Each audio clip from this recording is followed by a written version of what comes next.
안녕하세요. 자, 오늘은 교재 148쪽입니다. 중개사무소 등 중개업무 제도.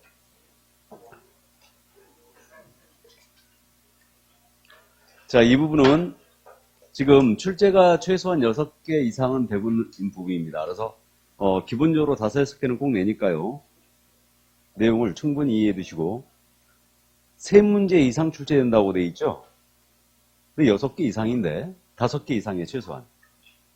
자, 그럼 중개사무소 갑니다. 이 중개사무소 법제 13조 조문이 있으니까 읽어드립니다. 역시 13조 제1항이에요. 개업공사는 그 등록관청의 관할기업 안에 중개사무소를 두되 한 개의 중개사무소만을 둘 수 있다. 이게 1등록 1사무소 원칙이죠. 등록이 하나면 사무소도 하나이어야 된다. 2항 갑니다. 개업공사는 천막 그 밖에 이동용이한 임시 중개시설물을 설치해서는 아니 된다. 이게 이동식 중개업소 설치하지 말라는 얘기죠. 이동식 중개업소를 떴다방이라고 그러죠. 네. 다음 3항입니다. 제1항에도 불구하고 법인인 개업공사는 밑줄이죠. 법인인 개업공사는 대통령령이 정하는 기준과 절차에 따라서 등록관청에 신고하고 그 관할기업 외 지역에 분사무소를 둘 수 있다. 분사무소를 둘 수 있다 밑줄이에요.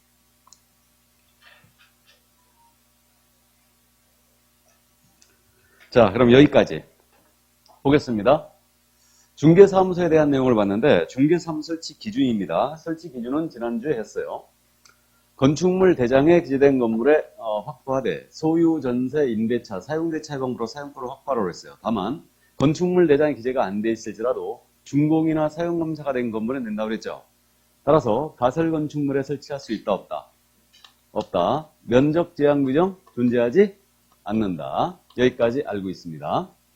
그래서 가설 건축물 안 된다고 그랬고요. 면적 제한 규정은 존재하잖아요. 여기까지는 이해해 두셔야 되고요. 자, 이제 설치 원칙에 대한 부분이거든요.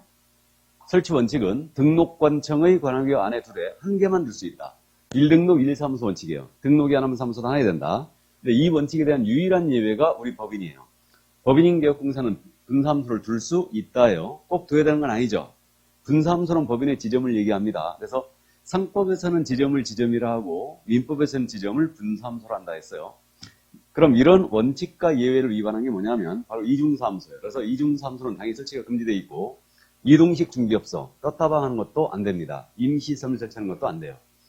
그러면 여기 처음에 등록을 했거든요. 영업이 너무너무 잘 됩니다. 그래갖고 옆 건물 더 임차해가지고 여기서 중개업을 영위했어요. 이거 이중사무소 가진 거죠. 이때 이 이중사무소 적용할 때는요. 이 건물이 무허가 건축물이든 가설 건축물이든 따지 않아요.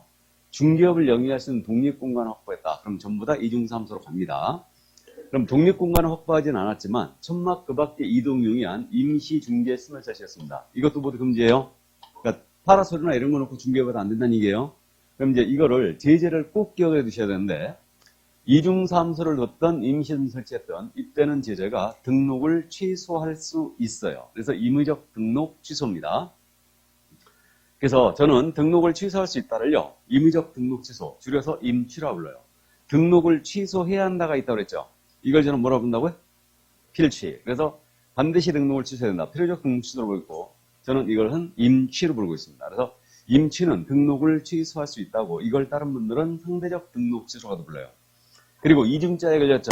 그러면 이중자에 걸리면 1-1. 1년 이하 적금 1,000만 원이 벌금입니다. 자, 그래서 요거 제재 아주 잘 묻기 때문에 이해를 꼭 해주시고요. 그럼 이중자에 해당하는 거 3가지가 있거든요. 다 나왔어 지금. 그럼 이중자에 걸리면 제재가 어떻게 되는지 잠깐 기억만 살펴보면요.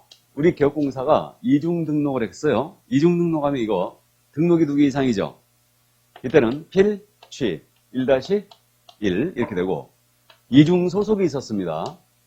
그럼 2개 이상의 중개사무소에 소속한 게 이중 소속이었습니다. 그럼 이중 소속을 개공이하면 필취 1-1이에요. 그럼 이중사무소는 2 이상의 중개사무소를 둔 거예요. 그러면 이때는 이중사무소에 걸리면 이때는 임취에 1-1이에요. 제재 감 잡았어요? 자, 그래서 임시설물 설치도 마찬가지로 임취에 1-1이다. 그래서 제재 정리를 꼭 해두시고요. 자, 그러면 요거 설치 원칙에 대한 예외를 원칙과 예외를 다 봤고요. 그럼 이 법인의 분사무소에 대한 내용입니다. 자, 그럼 분사무소로 가죠. 자, 이제 교재 151쪽이에요. 이 분사함수는 출제 빈도가 아주 작습니다. 그래서 아주 잘 묶여 있는데 법인의 지점을 말한다. 그럼 이 법인의 분사함수는 일단 설치하기 위해서는 요건을 갖춥니다. 설치 요건인데 이 분사함 설치 요건이 분사함수는 그 13조 3항에서 그랬거든요. 등록관청의 관할구역 안에 둘 수 없다고 그랬어요. 관할구역 외 지역에 분사함수를 둘 수 있다 그랬죠. 그러니까 일단 주된 사함소가 속한 시군구를 제외한 시군구별로 설치하되 시군구별로 한 개소를 초과할 수 없다 그랬어요. 여기까지. 그럼 이 주된 사무소는 법인의 본점을 얘기하죠. 그러면 만약에 주된 사무소가 어디 있었냐면 경기도 광명시에 있었어요. 그럼 여기 주된 사무소가 광명시에 있다면 여기에는 분사무소가 절대 안 된다는 얘기죠. 그럼 나머지 시에는 둘 수 있죠. 그래서 주된 사무소가 속한 시군구에는 절대 분사무소 못 둡니다. 이거 생각보다 아주 잘 물어봐요. 그러니까 기억을 꼭 해두셔야 됩니다. 그 다음에 시군구별로 설치하는 게 가능하대요. 그럼 법인은 분사무소를 시도별로 설치해야 한다 그러면요. 틀렸죠? 근데 시도별로 설치할 수도 있다 그러면요. 맞죠? 시군구가 기준이니까 시도별로 설치하는 건 상관없죠. 근데 분사무소를 설치 시에는 시도별로 설치해야 한다 그러면 틀린 거예요. 이게 작년 지문이었어요. 작년 지문이 틀렸습니다. 이거 시군구별로 설치할 수 있으니까 맞죠? 근데 시도별로 설치할 수도 있어요. 무슨 말인지 되시죠 지금? 그러니까 오늘 하는 내용은 어렵지 않은데 시험에서요 정확하게 이해를 하고 있느냐 이렇게 지금 물어봐요. 그러니까 정확하게 이해하고 있어야 돼요. 이걸 여러분들은 뭐라 하냐면 장난친다고 그래. 장난친다고 그럽니다. 근데 장난치는 거 아니에요. 정확하게 이해를 하고 있느냐를 묻습니다. 그러니까 이해를 꼭 해두셔야 되고요. 다음에 이제 시군구별로 한 개소를 초과할 수 없죠. 그러니까 시군구별로는 한 개소만 두란 얘기예요. 그러니까 동일 등록관청은 사무소가 하나야 된다. 이 원칙을 유지하고 있다는 얘기죠. 이 얘기입니다. 자, 그리고 이제 법인의 분사함소예요. 분사함소 책임자는 공인인규사야 됩니다. 그러니까 책임자는 공인인규사일 것. 이렇게. 여기까지가 설치요건 기본 세 가지가 이거예요. 그러면 여기서 우리 특수법인입니다. 다른 법률에 따라 중개업을 할 수 있는 법인. 그럼 특수법인도 법인이니까 분사함수를 둘 수 있겠죠. 그럼 이 요건을 그대로 충족을 해야 될 걸로 보입니다. 근데 우리 특수법인한테는 이 요건을 배제시켰어요. 그러니까 분사함수의 책임자는 공인인규사한다는 이 요건이 있죠. 이걸 특수법인한테는 배제했다. 우리 특수법인에 대한 특별 규정이 세 가지가 있다고 그랬죠. 그래서 지난주에 우리 다른 법률에 따라 중개업을 할 수 있는 법인은 등록 기준을 적용한다 안 한다? 안 한다. 이게 첫 번째 특례였고 두 번째 특례가 이건데 아주 이거 잘못 씁니다. 이것도. 그럼 특수법인의 분사함수의 책임자는 공인인규사가 아니어도 된다. 그죠? 이렇게 됩니다. 그래서 이거 특수법인의 임원 중에는 공인인규사가 한 명도 없어도 되잖아요. 근데 책임자만 공인인규사나 모양새가 이상하죠. 그러니까 이걸 배제했어요. 그래서 이 점 이해드시고 이제 신고할 때 내는 서류를 봤더니 추가되는 요건이 있어요. 그래서 이 추가되는 요건도 꼭 기억을 해 주셔야 되는데 법인은요, 분사함수를 둘 때마다입니다. 둘 때마다 1억 이상의 보증을 추가로 설정한다. 그러면 이게 이제 추가로가 무슨 의미냐? 지금 여기 광명시 주된 사무소가 있거든요. 여기 주된 사무소는 보증 설정. 기본 얼마 돼 있는 거예요? 2억. 2억 돼 있어요. 그럼 이 법인이 만약에 서구에다가 분사함 설치한다. 그럼 1억 추가란 얘기죠. 김포시에 둔다? 1억 추가. 둘 때마다 계속 1억씩 추가해요. 그러니까 2억에다가 1억씩을 올리란 얘기죠. 이 얘기입니다. 그럼 만약에 법인이 분사함수를 3개소를 두고 있다. 그럼 이 법인의 최소 보증 설정 금액이 얼마 돼야 돼요? 5억. 맞아요? 주된 사무소 2억에 3억 추가죠, 지금. 3개소니까. 그러니까 최소한 5억이 돼야 된다. 이건 그러면 법인은 분사함소 이렇게 설치할 때 둘 때마다 1억 이상 추가하라고 그러기 때문에 이런 숫자들도 기억을 해 두셔야 됩니다. 그래서 최소한 5억이 돼야 되고 만약에 여기 서구 분사함소에서 사고 났잖아요. 그럼 이 법인은 5억 갖고 지급 책임을 지는 거예요. 그러니까 이렇게 추가로 설정하는 겁니다. 이해해 두시고. 자, 그 다음에 이제 우리 분사함수의 책임자, 이분은 가서 실무교육 받고 와야 돼요. 그래서 책임자는 실무교육 대상입니다. 그러니까 실무교육을 받고 올 것. 그럼 설치 신고 전 1년 내 실시하는 실무교육 받아야 되죠? 자, 그렇고요. 마지막으로 분사함수 확보해 놓으셔야 됩니다. 우리는 계획으로 들어가는 거 없어요. 중개사무소 등록 들어갈 때도 사무소 확보해 놓듯이 분사함 설치 신고할 때도 분사함수 미리 확보를 해 놓으셔야 됩니다. 건축물 대장에 기재가 된 건물이 되고 대장 기재가 안 돼 있다. 준공이 떨어진 건물에는 예외적으로 설치할 수 있습니다. 자, 그럼 여기까지고요. 그래서 이게 바로 설치 요건이었어요. 그래서 뭐 크게 어렵지 않네요. 자, 그러면 분삼 설치 요건 여기까지 다 봤고요. 그럼 이제 신고해야 됩니다. 그러니까 분삼 설치 신고로 들어가요. 교재 지금 152쪽 가고 있는 거죠. 자, 그러면 분삼 설치 신고 들어갑니다. 이제 관할은 주된 사무소 시군구청장에 들어갑니다. 그래서 주된 사무소가 있는 시군구청장, 이 자리를 뭐라고 부를 거냐면 주된 사무소 등록관청이라고 부를 거예요. 그래서 지금 분사무소, 주된 사무소가 만약에 광명시에 있는데 분사무소를 인천광역시 서구에 설치한다. 그러면 광명시장에 신고하라는 얘기죠. 이 얘기입니다. 그래서 분사무소에 대한 모든 행정 업무 처리 있죠. 이건 주된 사무소 등록관청에서 한다. 그걸 기억하셔야 돼요. 그럼 만약에 이 서구 분사무소 이전한다. 이전 신고 주된에 들어가야 되죠. 분사무소, 여기 서구 분사무소 휴업 신고한다. 그럼 주된에 들어오라는 얘기죠.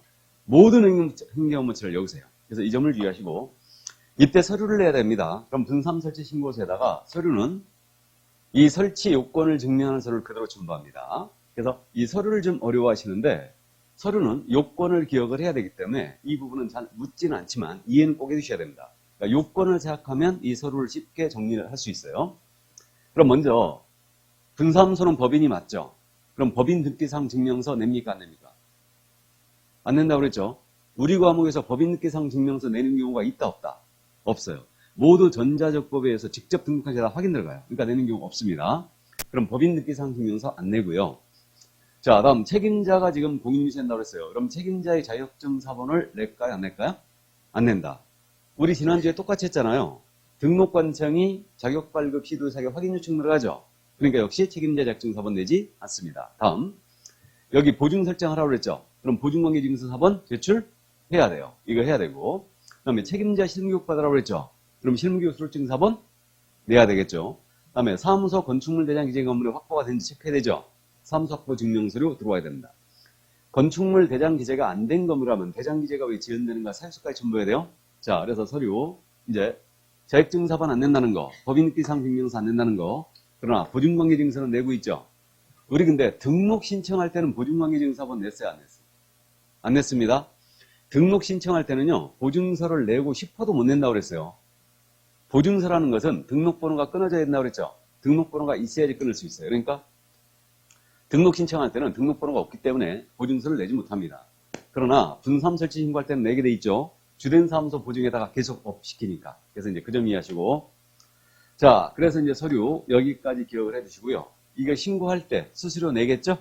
예, 지방자치단체 조례가 정하는 수수료 당연히 납부합니다. 자, 그럼 이제 신고 들어갔거든요. 그럼 내용을 확인한 다음에 6번에 적합했어요. 그러면 신고 확인서를 발급해 주겠죠. 이건 처리기한이에요. 이 신고서 서식상 처리기한이 일단 7일로 돼 있어요. 7일. 그래서 7일 내 신고 확인서라고 그럽니다. 신고 확인서를 교부해 준다. 그럼 신고 확인서를 분실했어요. 훼손했어요. 또는 그 기재사항이 변경됐다. 그럼 재교부 신청할 수 있겠죠. 그럼 신고 확인서 재교부 신청할 때도 수수료를 내야 됩니다. 그래서 재교부 신청할 때 당연히 수수료 납부하는 거예요. 그래서 우리 법령상 수수료 납부 사유 있죠? 6가지거든요. 다 나왔어요. 다 나왔는데 나중에 다시 나오니까 이제 감만 잡고 가는데요. 우리 응시원서 낼 때 응시수료 있었죠. 자격증 재교부 신청 수수료 있었죠. 등록 신청할 때 수수료 있었죠. 등록증 재교부 신청할 때 수수료 있어요. 분삼 설치 신고할 때 수수료 있죠. 신고 확인서 재교부 신청할 때도 수수료가 있습니다. 그러니까 우리 법령상 수수료 납부 사유는 증과 알려 있어요. 증. 자격증, 등록증, 신고 확인서. 원래 신고 확인서가 신고 필증이었거든요. 그러니까 증과 알려 있다. 그럼 증을 받기 위해서 신청할 때 몇 번? 3번. 재교부 신청할 때 몇 번? 3번이에요. 감 잡혀요? 감 잡아두세요. 네, 그래서 증과 알려 있다. 우리 법령상 수수료 납부 사유는. 자, 그럼 이제 신고 확인서 교부가 됐습니다. 그럼 잘 보는 곳에 걸어놓고 중개 업무 시작하면 되는데, 자, 이제 신고 확인서 나갔지 않습니까? 그러면 우리 등록관청께서는 기억나세요? 우리 협회 통보사항 있다고 그랬죠? 신고라고 그랬죠? 등신은 다 협회 통보사항이죠? 다음 달 10일까지. 그래서 등록관청은 다음 달 10일까지 협회에다 이 사실을 통보해 줍니다. 등록사항과 신고사항을 통보해요. 그러니까 분삼 설치 신고였으니까 다음 달 10일까지 통보해 주는 거예요. 하나의 통보가 또 있죠. 뭐가 다 있냐면 지금 서구에 분삼 설치하는데 신고는 광명시장에게 해버렸어요. 그러면 서구청장 알아요, 몰라요? 몰라요. 알려줘야 되겠죠. 그러니까 주된 사무소 등록증은 분삼소 소재지 등록증에다가 이 사실을 지첩시 통보해 줍니다. 지첩시. 협회 통보는 언제까지 한다고요? 다음 달 10일까지예요. 근데 주된 사무소 등록증이 분삼소 소재지 등록증에 통보하는 것은 지첩시 해야 되죠. 예, 지첩시 해야 됩니다. 감 잡았어요? 여기까지. 자, 그래서 분사무소 설치에 대한 내용이었습니다. 그러면 194쪽에 분사무소 설치 신고서 서식이 있죠. 그래서 서식 28회 때 출제한 바가 있다고 그랬는데 우측 상단에 처리 기한이 7일로 돼 있잖아요. 그래서 이제 신고하기서 이렇게 7일 내주게 돼 있고 신고인 성명, 주민번호, 주소, 그 다음에 이제 본사가 들어갑니다. 웬 느닷없는 본사. 이게 주된 사무소죠. 그러니까 주된 사무소의 명칭, 등록번호, 소재지 들어가고요. 그 다음에 이제 분사무소의 소재지, 전화번호, 그 다음에 책임자의 성명, 주민번호, 그 다음에 주소가 들어갑니다. 그 다음에 공인인사 자격증 발급 시도가 들어가죠. 네, 이렇게 되어 있습니다. 그래서 이게 바로 설치 신고서였어요. 28회 때 뭘 물어봤다는 나와냐면 설치 신고서에 기재하는 사항이 아닌 거 이거 물어본 적 있어요. 그 정답이 뭐였다고요? 설치 사유. 설치 사유. 분삼 설치 사유 거기 없죠. 이게 설치 사유 쓰라고 하면은 아니 분삼 설치하는 목적이 뭡니까? 당연히 중개업을 하기 위함이죠. 사기치려고 이런 말 쓸까봐 사기칠 사유가 없는 거예요. 그 설치 사유가 사유가 들어가는 거 있죠. 서식에. 참고해 두시는데 서식에 사유가 들어가는 게 인장 등록 신고서 있죠. 인장 등록 변경 등록 신고서에만 있어요. 사유가 들어가는 게. 여기는 사유가 들어가요. 분실인지 훼손인지 이런 거 그렇게 쓰게 돼 있어요. 사유가 들어가는 게 참고하세요. 자, 그래서 여기까지 분삼 설치 신고서였고요. 그럼 이제 옆에 중개사무소의 공동사용으로 갑니다. 예전에 이게 이제 합동사무소라고 불렀던 부분인데 지금은 공동사무소라고 그냥 부릅니다.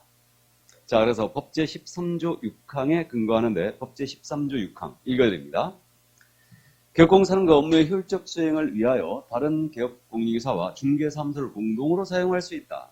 다만 개업공사가 법제 39조 제1항에 따른 업무의 정지기간에 있는 경우로서 대통령령으로 정하는 때는 그러하지 아니하다. 그럼 업무정지 기간 중인 자는 공동사용할 수 없다는 얘기죠. 그 얘기고. 자, 영제 16조예요. 이게 대통령령이죠. 16조 제1항.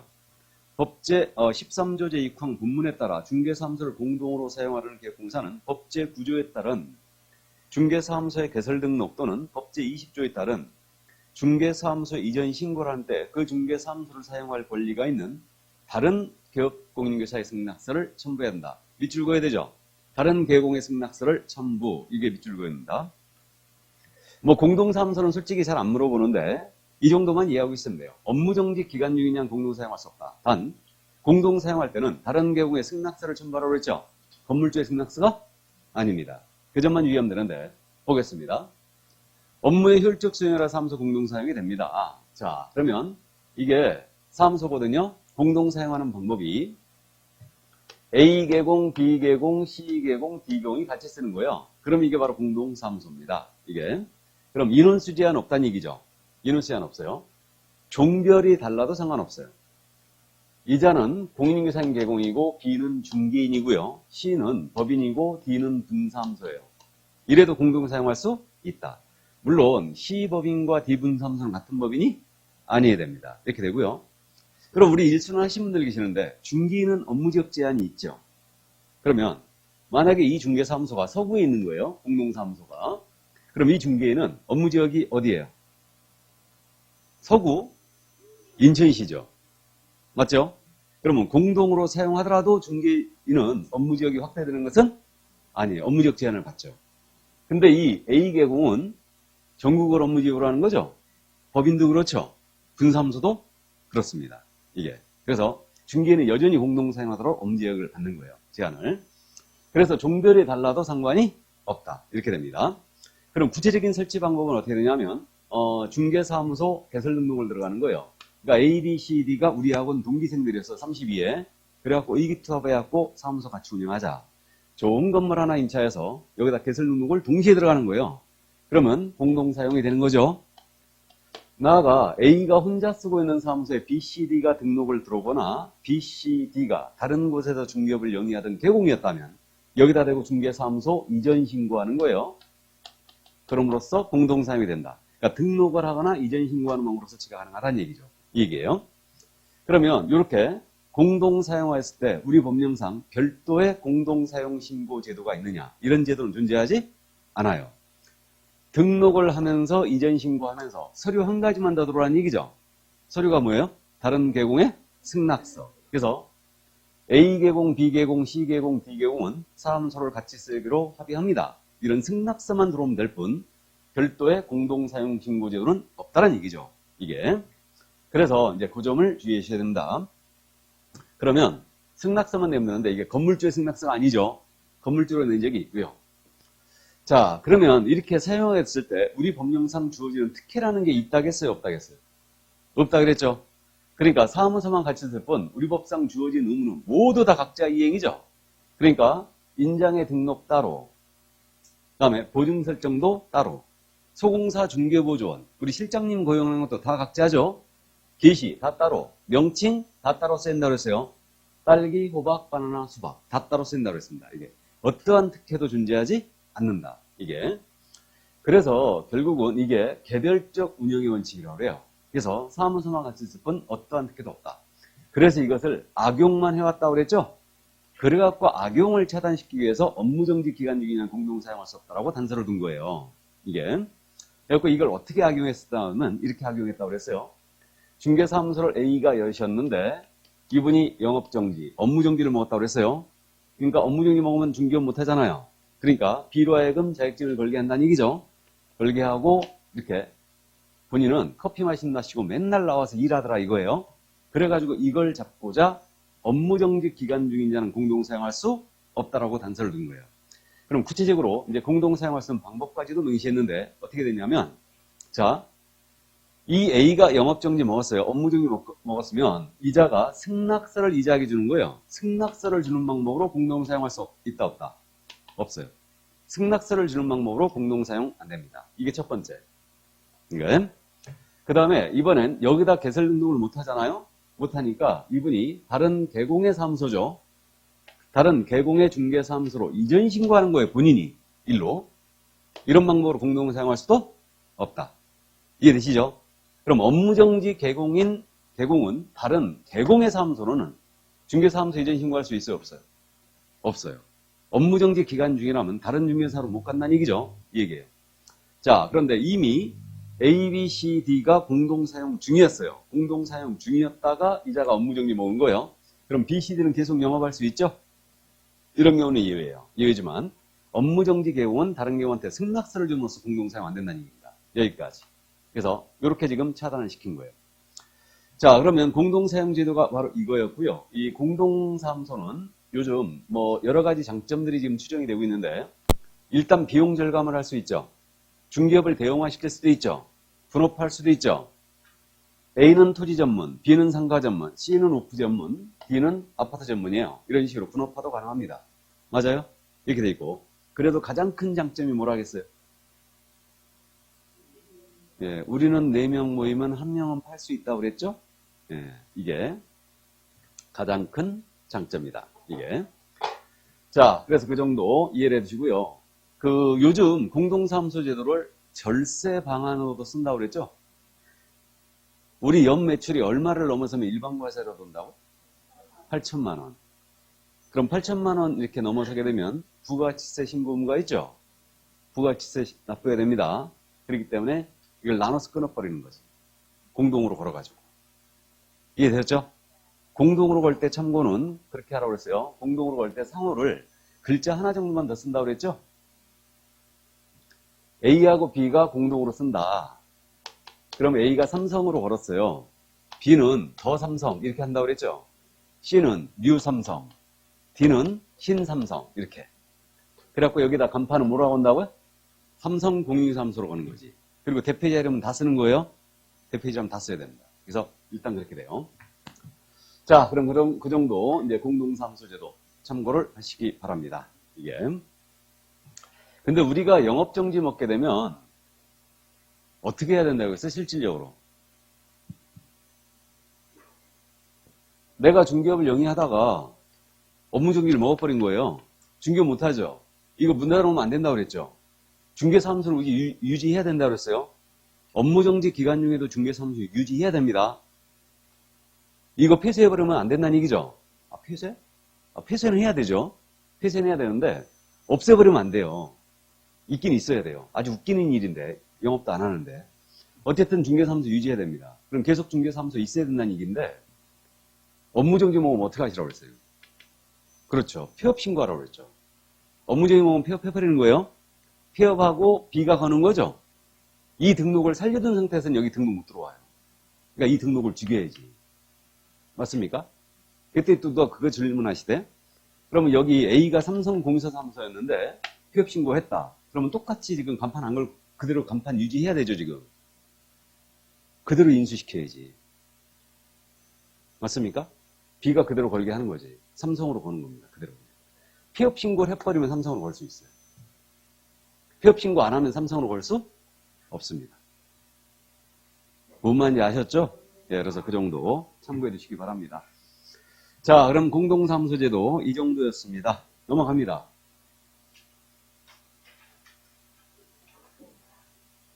자, 이제 중개사무소 이전인데 교재 157쪽입니다. 이 중개사무소 이전은 시험 볼 때마다 물어봐요. 그러니까 이제 사무소 지금까지 한 내용 중에 분사무소하고 중개사무소 이전 각각 한 문제씩이에요. 그러니까 이 부분을 아주 잘 묻습니다. 이게. 그러니까 사무소 이전에 대한 내용 철저히 숙지를 해 두셔야 돼요. 자, 그럼 법제 20조 제1항이 있거든요. 읽어드립니다. 법제 20조 제1항. 계획공사는 중개사무소로 이전한 때는 이전한 날로부터 10일 이내, 10일의 동그라미죠. 국토교통부령으로 정하는 바에 따라 등록관청에 이런 사실을 신고해야 한다. 다만 중개사무소를 등록관청 관할기업 외지역으로 이전한 경우에는 이전 후 중개사무소 관할 시장군수 구청자 이하 이 조에서 이전 후 등록관청이란다. 이자에게 신고해야 된다. 자, 2항 갑니다. 제1항 단서에 따라 신고를 받은 이전 후 등록관청은 종전 등록관청에 관련 서류를 송부해 줄 것을 요청해야 한다. 이 경우 종전의 등록관청은 지체 없이 관련 서류를 이전 후 등록관청에 송부해야 한다. 3항 제1항 단서에 따른 신고 전에 발생한 사유로 일어난 교육공사에 대한 행정처분은 이전 후 등록관청이 이를 행한다. 밑줄. 이전 후 등록관청이 이를 행한다. 밑줄 쫙. 자, 그럼 중개사무소 이전에 대한 기본 조문을 읽어봤는데, 자, 이전의 형태 세 가지 나눠서 검토합니다. 우리 교재는 세 가지로 안 나눠져 있어요. 그러니까 쭉 들으시고 그냥 정리하시면 됩니다. 자, 여기 서구입니다. 서구인데 여기 있던 중개사무소예요. 임차료가 너무 비싸다. 옆 건물이 마침 됐으니까 옆 건물로 옮기자가 해요. 이게 그러면 서구 내에서 옮기는 거죠. 그래서 등록관청 관할기업 안에서의 이전이 있죠. 자, 이제 서구에서 그만하자. 연수구가 뜬다 하니 연수구로 가자. 그래서 연수구로 중개사무소로 옮기는 겁니다. 그럼 등록관청 관할기업 외 지역으로 갔죠, 지금. 이게 관할기업 외 이전이 있죠.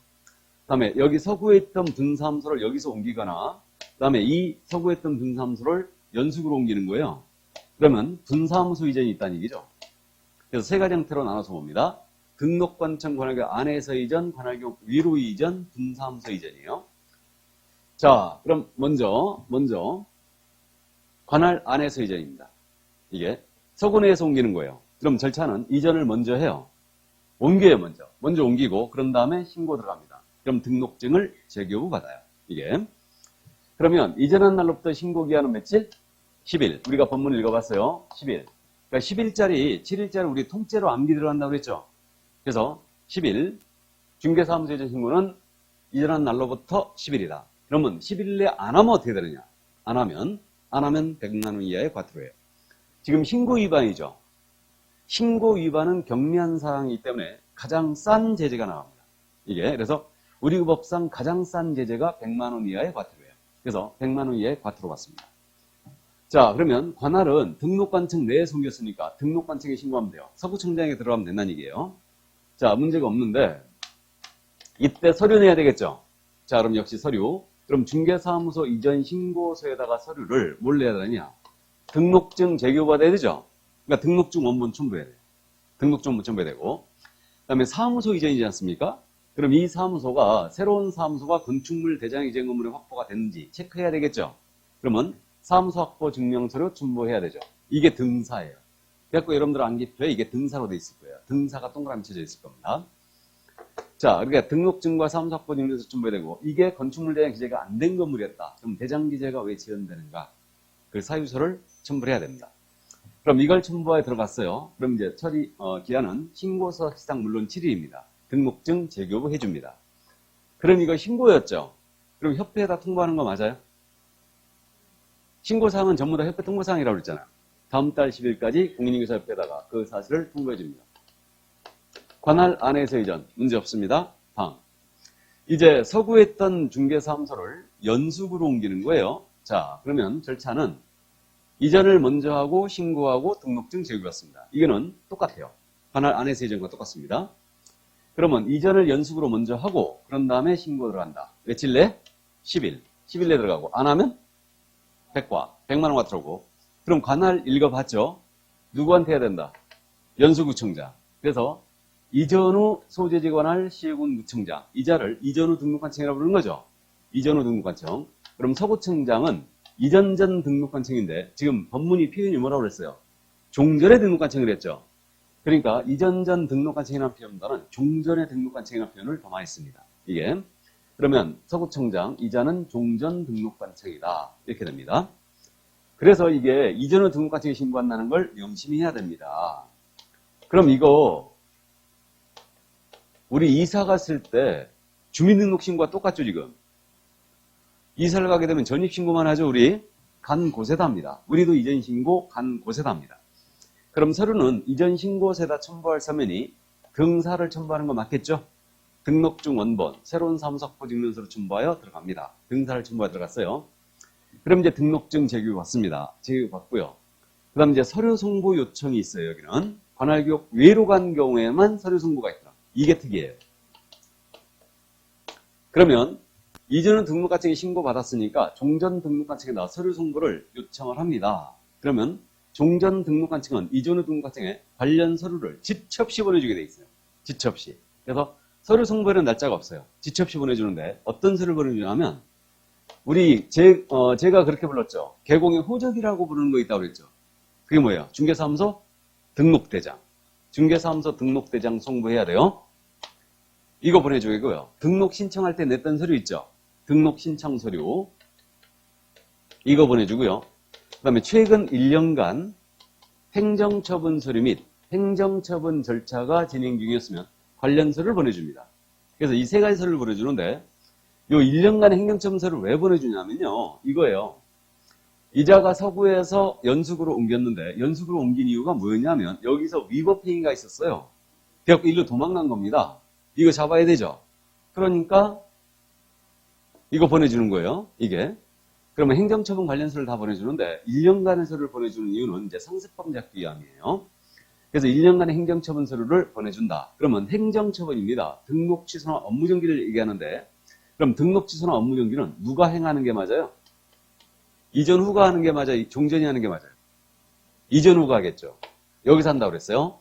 이걸 주의해야 돼요. 그럼 종전 등록관청 관할교육 안에서 위반 행위를 했지만 서류를 이전 후에서 받았죠. 그러니까 이자가 행정처분 때린다는 거죠. 이걸 주의해야 돼요. 그래서 이전 후 등록관청에서 행정처분을 행하게 됩니다. 그리고 이거 신고니까 당연히 협회에다가 다음 달 10일까지 통보해 주는 게 맞겠죠? 협회 통보사항입니다. 다음 달 10일까지. 여기까지. 그래서 이게 이제 등록관청 관할교육 외로 이전이다. 주의해야 됩니다.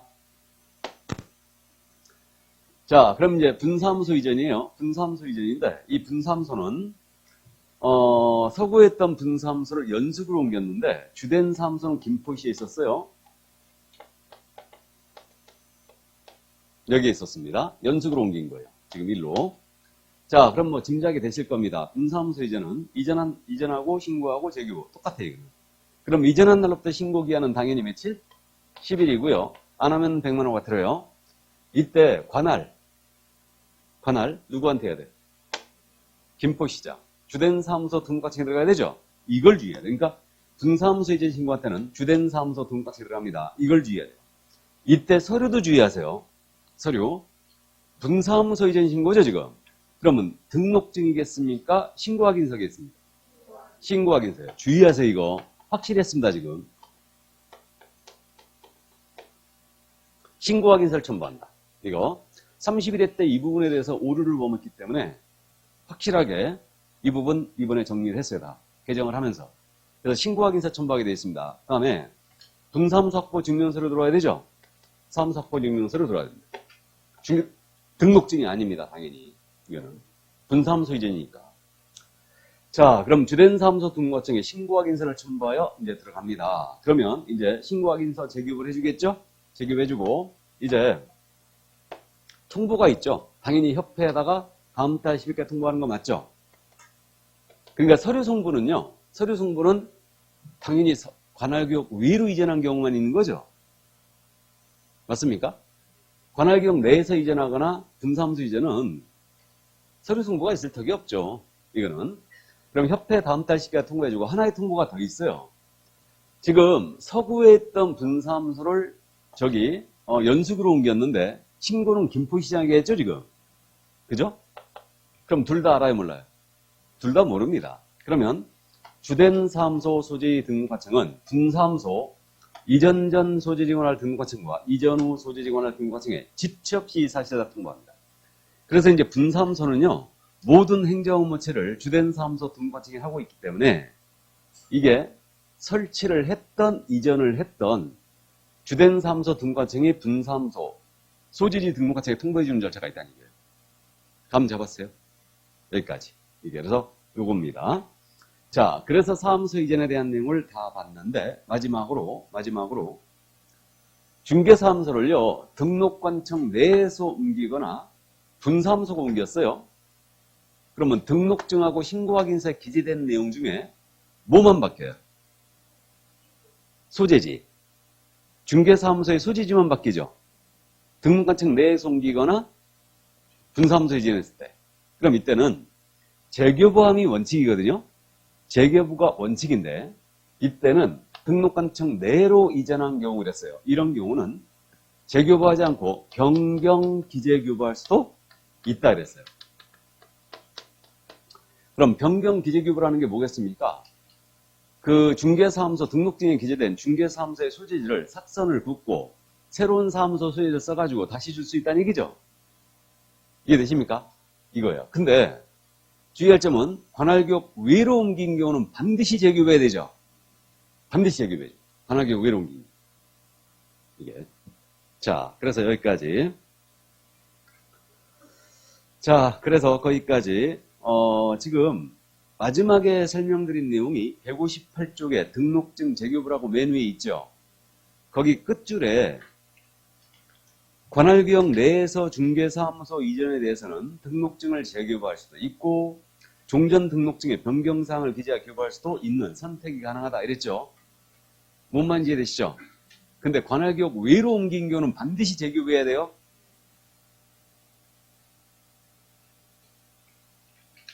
우리 교재는 이게 세 가지로 나눠져 있구나. 그죠?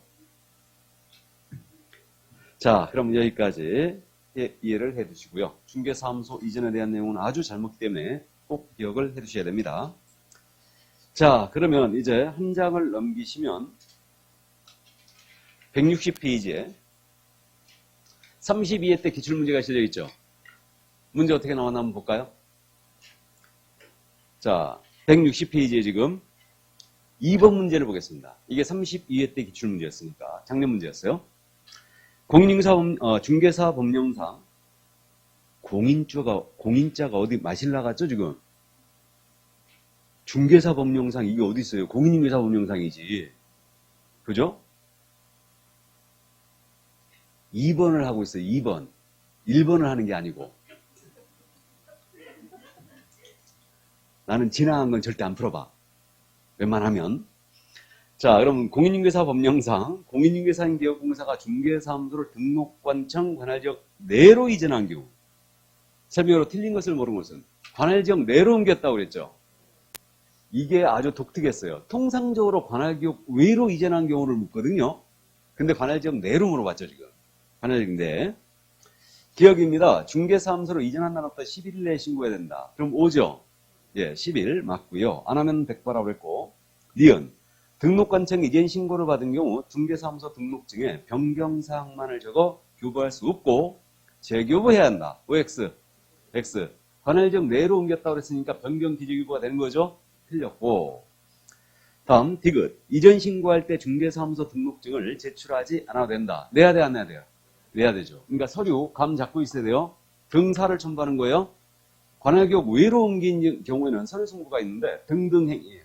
등등행. 등록대장 등록신청 서류, 행정처분 서류예요, 이게. 암기표 이렇게 돼 있어요. 등등행으로. 자, 그러면 디귿쯤은 중개사무소 등록증은 제출해야 됩니다. 틀렸고. 다음 리얼. 건축물 대장에 기재하지 않은 건물로 이전 신고하는 경우 건축물 대장 기재가 지연되는 사유를 적은 서류도 제출해줘야 되죠. 대장 기재가 왜 지연되는가? 그 사유서 첨부해야 됩니다. 그럼 지금 설문이 틀린 거라고 그랬죠. 그럼 틀린 거라고 했으니까 정답을 니은 디귿으로 쳐줘야 되지. 2번 기억 리을로 치면 안 된다는 얘기죠. 그래서 있잖아요. 박스형 문제 풀 때는 꼭 명심하세요. 이게 우리가 OX를 해놓고 항상 시작하거든요. 문제를. 나중에 문제풀이 할 때 이런 스킬들을 연습하는데 이게 틀린 것 골라라 꼭 냅니다. 시험에서. 그러니까 이걸 거꾸로 써놓고 나온다는 얘기죠. 이게. 그래갖고 거꾸로 답이 꼭 있어요. 그래갖고 시험 잘 봤다고 놀놀놀 하고 왔는데 채점을 해봤더니 비가 막 사정없이 내리고 있는 거예요.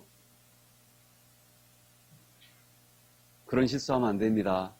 작은 실수가 몇 년을 좌우한다? 1년을 좌우한다. 우리는 작은 실수가 1년을 좌우합니다. 끔찍하죠? 가장 탈락 많이 하시는 분이 다 대다수 물어보면 왜 불합격했습니까? 몇 개 차이 있었습니까? 2개요. 몇 개 차이 있었습니까? 1개요. 얼마나 억울해요. 실제로 그렇거든요. 그러니까 우리가 결국 합격 라인이 60점대 제일 많이 걸려 있다니까요. 그러니까 여기서 가당가당하게 합격을 하거나 가당가당하게 불합격을 하거나 이제 그러니까 작은 실수하지 말아야 돼요. 그러니까 우리 과목은 실수예요. 몰라서보다는 실수로 많이 틀려요. 그러니까 실수를 되도록이면 줄여야 돼요. 사람인지라 시험장에서 워낙 긴장 상태라 실수 안 할 수가 없어요. 안 할 수가 없는데 그러니까 나중에 이제 문제풀이 할 때 이런 부분을 몸에 배야 돼요. 그러니까 답을 칠 때 이게 습관적으로 그냥 OX 치면서 실수를 막는 겁니다. 이게 습관적으로. 자, 그럼 161쪽에 이전신고서 서식이 있습니다. 그 중개사무소 이전신고서 서식인데 우측 상단에 처리기한은 역시 7일로 돼 있죠. 7일로 돼 있고 다음에 이제 신청인란이 있고 개공에 종결 쓰는 난이 있어요. 그러니까 서식이 전부 다 신청인하고 종결 쓰는 난은 거의 다 있습니다. 그래서 이렇게 돼 있고 그다음에 중개사무소의 명칭 등록번호 쓰게 돼 있고 변경전 소재지 변경 후 명칭 변경 후 소재지인데 그럼 중개사무소 이전 신고서니까 변경전 소재지 변경 후 소재지 들어가는 건 느낌이 와요. 근데 변경 후 명칭이 들어가 있죠. 이게 그래서 변경 명칭이 들어간 이유가 있다고 그랬죠. 이게 레미안 단지에서 중개업을 하고 있었어요. 레미안 공인중개사무소 이랬는데 힐스테이트 단지로 옮긴 거야. 근데 거기 가서 레미안 공인중개사무소 그러면 안 되죠. 그러니까 중개사무소 이전 신고할 때 명칭을 바꿀 수 있게 해줬습니다. 감 잡혔죠? 예, 그래서 변경 후 명칭이 들어갔다는 게 특이해요. 요걸 기억을 해두시라는 게. 그 다음에 이제 더 보죠, 이제. 우측 하단에 수수료 있죠? 우리 수수료 납부사유 다 나왔다고 말씀드렸어요. 증거안에 있다고 했죠? 응시수수료, 등록신청 수수료, 분삼설치신고 수수료, 자격증 재규부 신청, 등록증 재규부 신청, 신고확인서 재규부 신청할 때 수수료 낸다고 했어요. 6번 이렇게 됐는데 근데 이전 신고할 때 내게 돼 있네요? 그죠? 왜 낼 것? 그렇죠. 재규부. 재규부 때문에. 그러니까 중개사무소 이전 신고할 때 참고해 두세요. 수수료 납부하게 돼 있어요. 재규부 때문에. 이게. 근데 변경 기재규부하면 그러면 수수료 다시 돌려줘야 되는 거 아니에요? 재규 때문에 내는 거라면 맞죠? 근데 변경 기재규부하는 경우는 없을 거고요. 재규부 해주겠죠. 이게 어쨌든. 자, 그럼 그 정도 이해를 해 두시고요. 그러면 넘어갑니다, 이제. 162쪽. 이제 계획공사의 겸업 및 업무 범위로 들어왔어요. 그래서 그 중개사무소에 대한 내용을 다 살펴봤습니다. 그러니까 분사무소하고 중개사무소 이전이 중요하다고 그랬고요.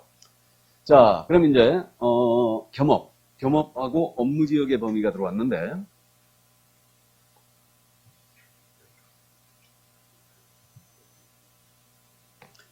자, 종별 업무지역의 범위라고 되어 있거든요, 지금. 그래서 그 162쪽이에요. 지금 현재 개업공사 종별이 세 가지가 있지 않습니까?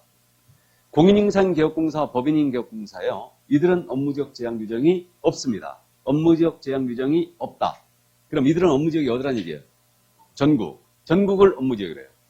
그럼 공인인상 개공이나 법인인 개공, 분사무소 당연히 포함인데 이들은 중개사무소를 어디다 두었든지 간에 전국에 있는 물건 다 중개할 수 있다는 얘기죠. 그래서 제한을 받지 않는다. 자, 유일하게 우리 중개인만 제한을 받아요. 그럼 중개인은 법제 7638호 부칙 제6조 제2항의 개업공사 이렇게 지금 이게 정식 명칭이고 중개인은 강학상 쓰는 표현이죠. 우리 교재는 이분이 부칙 제6조 제2항에 따른 개업공사 이렇게 돼 있죠 지금. 그러니까 통상적으로 부칙 규정에 의한 개업공 이렇게 불러요. 이게.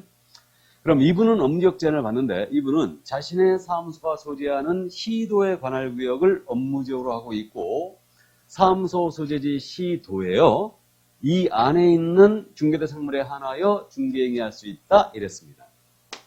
그러면 인천광역시 서구에 사무소를 두신 중개인이에요. 그럼 이분은 업무지역이 어디다? 인천광역시예요. 그럼 인천 시내 물건만 중개할 수 있고 경기도 물건 저기 서울특별시 물건 중개할 수 없습니다. 일단 근데 인터넷 시대를 맞이하여 유일한 예외를 인정했는데 이분이 부동산 거래정보망에 가입을 합니다. 오늘 여기까지 나갈 거예요. 그럼 인터넷을 통한 거래 시스템인데 부동산 거래정보망에 이분이 가입을 하고 이 가입한 정보망을 이용하여 중개한다면 이 정보망에 공개된 물건에선 업무지역 외의 것도 중개할 수 있다. 이게 유일한 예외예요. 그럼 세 개를 다 충족하는 겁니다. 가입을 하고 이 가입한 정보를 이용하고 이 정보에 공개된 물건이어야 돼요. 그러면 업무지역 외의 것도 중개할 수 있다. 이때는 그러면 중개인이 부동산 거래망에 가입을 하면 이 중개인의 업무지역은 전국으로 확대된다. 가입하면 전국으로 확대된다. 이렇게 된 거예요. OX, X죠. 업무지역의 확대란 있을 수 없다. 이해만 인정할 뿐이다. 그러면 이 중개인에게 소공사가 고용돼 있어요. 그럼 중개인이 소속공사를 고용하면 이 중개인의 업무지역은 즉시 전국으로 확대된다. OX, X예요. 소공사를 고용해도 업무지역의 확대는 있을 수 없습니다. 그럼 소공사의 업무지역은 중개인의 업무지역과 똑같다는 얘기죠. 맞습니까? 고용인자의 팔자는 개공의 팔자를 따라간다. 이게 그래서 소공사를 고용했더라도 업무지역의 확대는 있을 수 없다. 자, 그럼 이제 제재를 기억해 보자고요. 중개인이 업무지역을 위반했어요. 서구에 사무소를 두신 중개인이 서울에 있는 물건을 중개했습니다. 업무지역 위반이죠 지금. 업무지역 위반은 업무정지다. 다시 업무지역 위반은 업무정지다. 이렇게 얘기해요. 업무지역 위반은 업무정지. 거기 그 163쪽에 맨 위에 있죠? 예, 있고. 자, 그럼 이제 그 정도 이해를 해 두시고요. 그 다음에 이제 그 밑에 163쪽 맨 밑에 종별 중개대상물의 범위란 말 나와 있죠. 그럼 우리 중개대상물이 5가지가 있지 않습니까? 토지, 건물, 임모, 공장재단, 광업재단 있죠. 이 5가지 물건에 대하여 개업공사 종별에 따른 차이가 있는 것 같아요? 없는 것 같아요? 차이가 없죠. 착각하면 안 돼요. 업무지역에 대해서는 차이가 있죠, 중개인이. 근데 여기 서구에 사무소를 두신 중개인은 인천 시내에 있는 거라면 토지든 건물이든 임목이든 공장재단이든 광업재단이든 모두 중개할 수 있죠. 그러면 중개대상물의 종류에 대해서는 종별에 따른 차이가 있다 없다? 없다. 업무지역 제한만 받고 있는 거예요. 업무지역 제한만. 맞습니까? 이렇게 돼요.